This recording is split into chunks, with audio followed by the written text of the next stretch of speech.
এটা হলো আমাদের অপু ভাই, আর এটা হলো তার বার্গার, না মানে থুকু থুকু মানে তার গার্লফ্রেন্ড।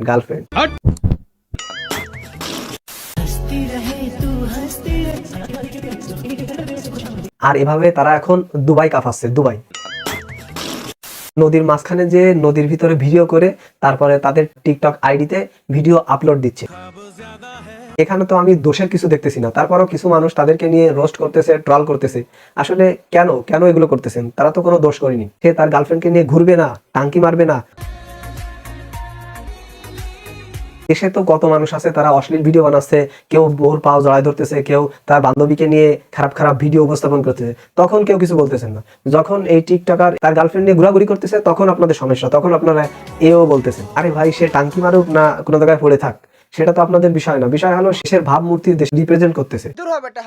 হ্যালো গাইস, আসসালামু আলাইকুম, this is Kudrat and another back to new video. তো বরাবরের মতো আজকেও চলে আসলাম আপনাদের কাছে নতুন একটা ভিডিও নিয়ে। তো চলুন শুরু করা যাক। তাহলে চলো।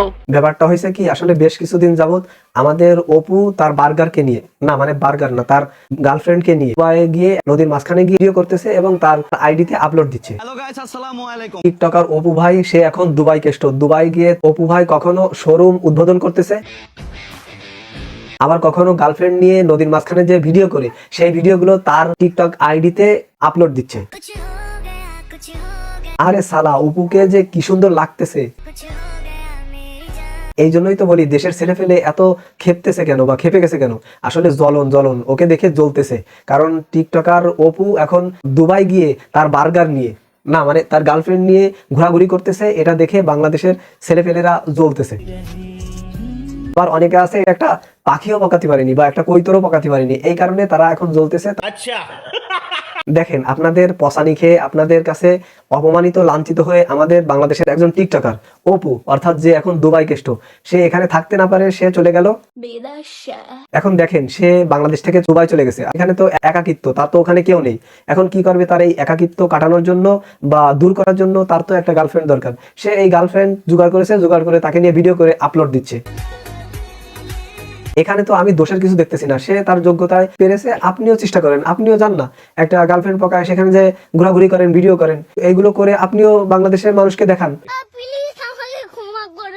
হ্যালো গাইস, আসসালামু আলাইকুম। मैं आ गया। এই ভিডিওগুলো দেখে আপনারা ভাবতেছেন এগুলো কাপল ব্লগ, আসলে এগুলো কাপল ব্লগ নাই। क्यों आया मालूम है? क्योंकि मोटू এগুলো হলো প্রমোশনাল ভিডিও, মানে একটা শোরুম উদ্বোধন করেছে বা প্রমোশন করে দিয়েছে সেই ভিডিও। आज मेरा घर का सब सामान तोड़ दिया। এমন তো না যে অন্য কেউ কোনো প্রমোশনাল ভিডিও বানাতে গেলে মেয়ে ব্যবহার করে না বা মেয়ে নিয়ে ভিডিও করে না, এ তো অ্যাভেলেবেল করে। সেই হিসেবে অপু দুবাই কেষ্ট সে একটা মেয়ে নিয়ে প্রমোশনাল ভিডিও করেছে বা মেয়ে নিয়ে গেছে, তাতে তার তো আমি দোষের কিছু দেখতেছি না। मेरा नहीं उसका। তারপরে আপনারা এই অপুকে নিয়ে রোস্ট করবেন, তাকে নিয়ে বাজে মন্তব্য করবেন, এই সমস্ত আসলে এগুলো তো ঠিক না। अच्छा, আর তারপরে তার গার্লফ্রেন্ড একটু শুকনা, মানে সরি শুকনা না মানে তার গার্লফ্রেন্ড একটু মোটা, তাতে কি হয়েছে? তাতে তো কোনো সমস্যা নেই।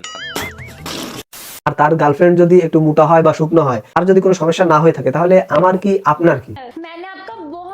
আর আপনারা যদি চলাফেরার কথা বলেন, তাহলে চলাফেরার কথা বলে কোনো লাভ নেই, কারণ বাংলাদেশে তো অনেকেই এই সমস্ত এইভাবে চলাফেরা করে। আর সে তো এখন বাংলাদেশে নেই, সে তো দুবাই কেষ্ট, দুবাই যে চলাফেরা করতেছে, সে তো দুবাই কেষ্ট। अच्छा। আরে অপু, আসলে দেখ এইভাবে গার্লফ্রেন্ড নিয়ে ভিডিও করে তুই ছাড়িস না ভাই। তুই ছাড়লে আমাদের বাংলাদেশে যারা সিঙ্গেল টিকটকার আছে তাদের আসলে জলে কলিজায় লাগে, খারাপ লাগে। তো ভিডিওটা আজকে এই পর্যন্তই। যারা ফেসবুক পেজ থেকে দেখতেছেন অবশ্যই পেজটি ফলো করে দিবেন, আর যারা ইউটিউব থেকে দেখতেছেন অবশ্যই সাবস্ক্রাইব বাটনটি চাপ দিয়ে বেল বাটনটি অন করে দিবেন, যাতে করে নতুন ভিডিও ছাড়ার সাথে সাথে আপনাদের কাছে নোটিফিকেশন চলে যায়। পরবর্তীতে অন্য কোনো ভিডিও আপনাদের সাথে দেখা হবে। সে পর্যন্ত সবাই ভালো থাকবেন। আল্লাহ হাফেজ।